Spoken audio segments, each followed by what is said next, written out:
Well, Robert Avetisyan is the Nagorno Karabakh Republic Representative to the United States. He joins us live now from Washington, D.C. Sir, thank you so much for joining us here on Al Jazeera. Now, Armenia and Azerbaijan are kind of blaming each other, certainly about what's happened since the so-called ceasefire was called just a few hours ago.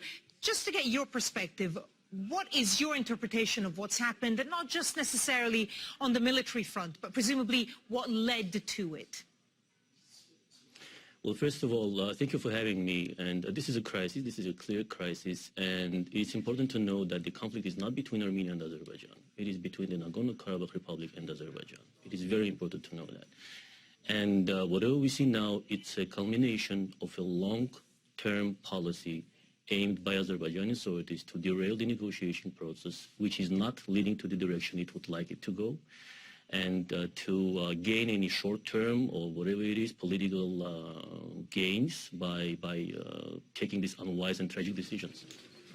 Now, you mentioned, of course, in Nagorno, it's that the conflict is between Nagorno-Karabakh and Azerbaijan. I mean, obviously, you have a very strong ally in Armenia, and by consequence, you also have a strong ally in Russia. Let me just read you something that the Turkish President Recep Tayyip Erdogan has said on Sunday. He said, "We pray our Azerbaijani brothers will prevail in these clashes with the least casualties." Turkey backing Azerbaijan there. I mean, hopefully, you know, everyone hopes this doesn't escalate. But if it does so, are you going to be hoping for the interference of Armenia and, of course, Russia?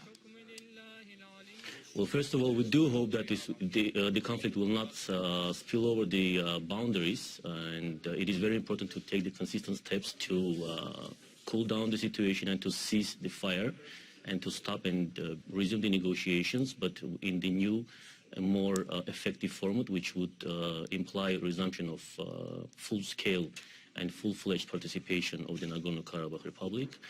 I want to underscore that the Nagorno Karabakh Republic and the Russian Federation, they don't have any bilateral agreement. So in this conflict with Azerbaijan, we rely on our own forces. Of course, we have connections and we are ties and we're part of the Armenian homeland.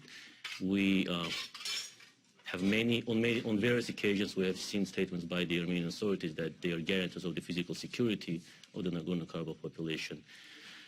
But now, as of now, we deal with the aggression on our own, and we hope that the international community will take the appropriate urgent steps to make sure that this conflict doesn't spill over the regional boundaries and doesn't lead to a bigger disaster. You're speaking to us from the U.S. I mean, obviously, as we've heard in the reports preceding this interview, Nagorno-Karabakh has a very interesting status. It's almost a de facto state, but not really. The U.S., for example, doesn't really recognize the Nagorno-Karabakh Republic. What is it that ultimately you are hoping to achieve with any kind of peace process? I mean, independence, or would you be happy with just going back to the status quo as was before the violence flared up?